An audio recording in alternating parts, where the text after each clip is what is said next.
Hi, my name is Shirley, and I'm a 31-year-old office worker. A year ago, I married a man named Mason. We met on a blind date, and after dating for a year and a half, he proposed. I had always dreamed of settling down, so even though it felt a bit rushed, I accepted his proposal. But now looking back, I realize I should have been more careful. Soon after our wedding, Mason suddenly decided to change jobs. I was surprised and asked him why he made such a quick decision. He said his previous job didn't let him fully use his skills. What shocked me even more was that he had already quit and would be leaving his job at the end of the month. Luckily, he found a new job quickly, but it paid less than his old one. At first, I wasn't too worried because I was also working, but then Mason started pressuring me to quit my job. I might have considered it if his new salary was enough for both of us, but with his recent job change, his income was lower, and he kept saying it would go up soon without knowing when. Quitting my job under these uncertain financial conditions seemed risky. We needed my income to keep saving money and cover our basic expenses like rent and car payments. It just wasn't practical to rely only on Mason's salary. One evening, Mason handed me divorce papers, trying to scare me. "You know I'm ready for this whenever," he said. I told him to calm down and think about what he was saying, but he just walked away to his room. This argument made me reflect on how quickly things had changed since I met Mason. I told him I wouldn't quit my job until his salary improved. He seemed to accept this at first, but he kept bringing it up again and again. Whenever he asked, "When are you going to quit?" I gave him the same firm answer.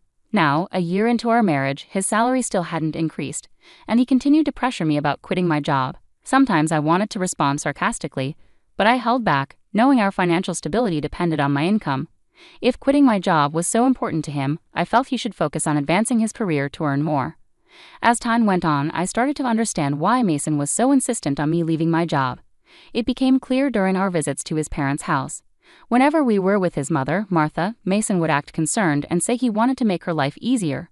Martha would thank him, and Mason would look at me like he was trying to nudge me into quitting. He suggested that his mother needed help, but Martha was perfectly fine. She was healthy, active, and even worked a part-time job that supported her hobbies and social life. She didn't need me to take care of her, but Mason kept pushing the idea. "If only one of us were home during the day, we could check on Mom daily," he said out of nowhere. It seemed he imagined me visiting Martha every day, which felt unnecessary and overwhelming. I asked him directly what he expected me to do since Martha was perfectly capable on her own. Mason listed small tasks like helping with housework or running errands. It was clear he had ideas about how I could contribute, but none of them seemed to justify me giving up my career. This constant cycle of requests and explanations was exhausting. I needed Mason to understand that while I was happy to support his family when needed, quitting my job without a good reason was not something I could easily agree to. After all, Martha had her part-time job and spent most of her days out with friends. I pointed out to Mason that when he suggested I handle the housework during the day, his response left me baffled. Was he really implying that I should become his mother's maid? Mason was always very concerned about maintaining a certain image, especially in front of his parents. If he was so eager to take care of them, why didn't he handle the household chores himself? Despite his insistence, I stood firm in my decision not to quit my job. I also chose not to visit my in-laws on my days off, although I made an effort to see them during major holidays like New Year's. During our visits, I noticed a pattern. Mason often delegated tasks to me. He'd ask me to tidy up, assist his mom, or run errands. I resisted these requests. When he suggested I go to the store, I would respond, "Don't you know this area better than I do?" His reply was always the same, that it wouldn't look right if he did it himself. I found this reasoning both confusing and manipulative. It seemed like he was more interested in controlling the situation and projecting an image of caring for his family than actually caring for them, or for me. Over time, my view of Mason began to change. It seemed like he was more concerned with appearances than with real affection or respect for me. When I finally confronted him, asking why he didn't help out more or even quit his job to take care of his mother, his reaction spoke volumes. He looked disgusted and uncomfortable, saying, "That's not something I'm supposed to do. I'm giving you these instructions so my mom will think you're a considerate, useful wife. You should realize how kind I'm being to you." His words revealed a lot.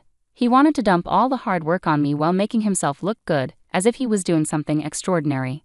But I'm not his servant, and I don't deserve to be treated with disrespect, especially in front of my in-laws.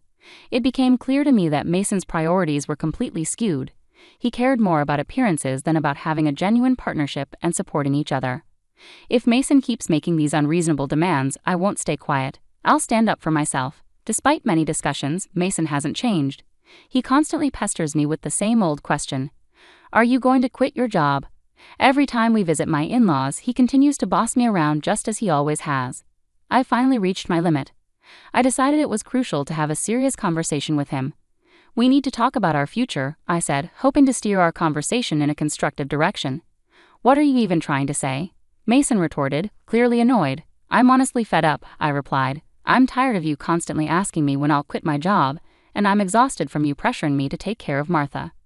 I laid out my concerns to Mason. Why are you fed up with that? You're my wife, and it's your duty to care for your husband's parents, Mason argued. Don't you think that's a huge responsibility to place solely on me? Shouldn't you, as their biological child, be responsible for helping with the housework and taking care of your parents in the first place? I challenged his outdated views. No way, it's the wife's duty to do it. Are you the kind of person who doesn't care about family? Mason accused, clearly upset by my resistance. I'm disappointed to hear you say that, he added. Sensing an opportunity to expose the double standard, I asked, then let me ask you this. How have you been taking care of my parents? If I asked you to care for my parents, would you do it? Mason looked at me blankly, unable to see the parallel. What are you saying? Why should a husband take care of his wife's parents? So does that mean you won't take care of my parents now or ever? I pressed, trying to highlight his inconsistency. Husband's parents and wife's parents are completely different, Mason replied, missing the point. What difference does that make? I don't get it, I said, feeling frustrated. I didn't realize you were so clueless. It's like talking to my old boss, I continued, dismayed by his lack of understanding. What are you saying? Mason asked, confused. I'm saying that both sets of parents should be important, and we should take care of each other's families, I replied, emphasizing the importance of mutual support and equality in our responsibilities. So you only prioritize your own family by blood? I'm so disappointed in you, I exclaimed. I won't be visiting your parents anymore. Why would you do that? Enough is enough. I'm the one who wants you to stop this nonsense, I retorted. No way. How dare you talk back like that? My mom is right. Mason shot back, his temper flaring. Mom was talking about you. She said you're a badly behaved wife. That's why she gave me this. Mason pulled out a piece of paper from his bag. It was divorce papers. What? You already had divorce papers ready? I was shocked, but Mason seemed oddly proud. See? I scared you, didn't I? I'm prepared for this anytime, so think about what you just said, Mason declared smugly before storming off to his room. Unbelievable. Why is Mason so selfish? That look of triumph on his face, it's clear the divorce papers are just a threat to make me obey him. The fact that Martha was involved made me even more suspicious. Mason is acting like a puppet for his mom, trying to control me while following her orders. It's ridiculous. I won't let Mason have his way. How can he not see that our marriage is in trouble when he acts like this? His lack of understanding just annoys me more. Mason had already completed the divorce papers and had them signed with witnesses, including Martha and his friends. This meant I could sign and file them whenever I chose. The next day after Mason went to work, I filled out the divorce papers and submitted them to the city office. As a precaution, I also filed a notice of non-acceptance of the marriage certificate. I called my parents and explained the situation, knowing Mason might try to file the marriage certificate on his own. When my parents learned that I had prepared the divorce papers, they were initially shocked but fully supported my decision. Outraged by Mason's behavior, they immediately offered to help me move my belongings. Taking leave from work, I had my parents come over, and we relocated all my things to their house while Mason was away. I decided to stay with my parents for a while. It was the first time in a long time that I felt truly comfortable and at ease in their home. Reflecting on my marriage, it became clear that Mason never contributed his fair share to our household chores. I was the one cooking dinner after long work days and handling all the cleaning and laundry on my days off. On top of that, he expected me to also care for his parents, which was just not feasible. That evening, Mason called me, probably just back from work. Hello? Hey, where are you right now? I told Mason, I'm at my parents' house. He sounded surprised and annoyed. Why would you go back there without my permission? Where's all your stuff? Don't tell me you were staying the night, he questioned, not realizing the seriousness of the situation. He seemed to think I was just staying over, not that I had moved out for good. I'm not coming back, I said firmly. What are you talking about? Come back here and make me some food, he demanded. Make it yourself, I replied before ending the call. I couldn't discuss divorce with him if he kept acting so dismissive, so I decided to block his number and wait for him to show up at my parents' house. A week later, Mason arrived at my parents' home with his parents. They'd all looked serious as we sat down in the living room. It was 3 against 3. How could you leave without my permission? Mason demanded, his voice full of disbelief and accusation. You were treating me like a housekeeper, Mason. All I ever asked was that you take care of your family responsibilities, I said, standing my ground. That's not true. What kind of wife am I if I don't take care of Mason? Martha, his mom, gave me a fierce glare. My father started to get angry, but I quickly spoke up. Mason told me to quit my job and take care of Martha, claiming it was my duty as his wife. Yet when it comes to my own family, he expects me to handle everything alone. Ultimately, Mason wants obedience and uses me to care for his parents while taking credit for it. That's why he prioritizes his parents over mine. Martha continued to glare, but Mason's father, Liam, looked confused, as if he hadn't known about this. "Let me clear the air," Mason said, suddenly blaming the idea of divorce on his mother. "Why would you suggest that?" Liam asked, surprised. "Oh no, it's because Camila has an attitude problem," Martha stammered. "And did you say that my parents aren't a priority?" I pressed. "Well, it's only natural that your parents come first," Martha replied defensively. "Don't be absurd. I came here to support you after hearing about the unfair treatment Camila endured, but now it seems you're the one at fault.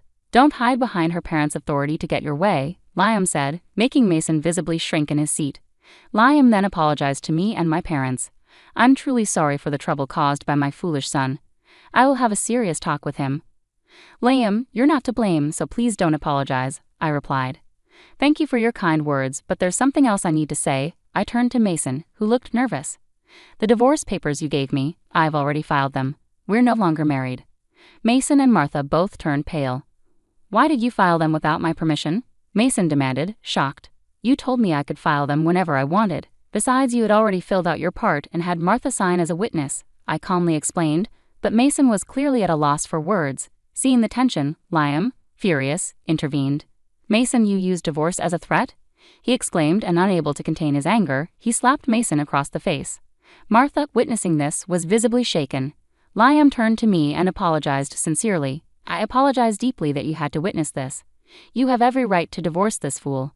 On behalf of Mason, I'm truly sorry for the damage done to your marriage," he said, tightening his grip on Mason's collar as he demanded apologies from both Mason and Martha before ushering them out of the house.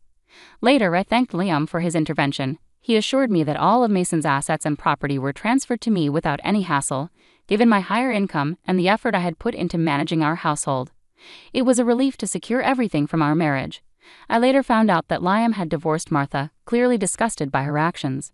One day I ran into a colleague from Mason's old workplace who shared some surprising news. Mason had not been performing well at his job and often received harsh criticism from his boss. In defiance, Mason resigned and switched jobs, which only added to my frustration with him. Rather than taking responsibility for his shortcomings, he blamed others, which likely contributed to his lower pay at the new job. Now I'm relieved to have left him. I've rented a cozy apartment and am enjoying living independently. Work is going smoothly, and I even received a recent raise. Currently, I'm not interested in relationships and prefer to focus on my career. Mason always cared more about appearances than actual abilities.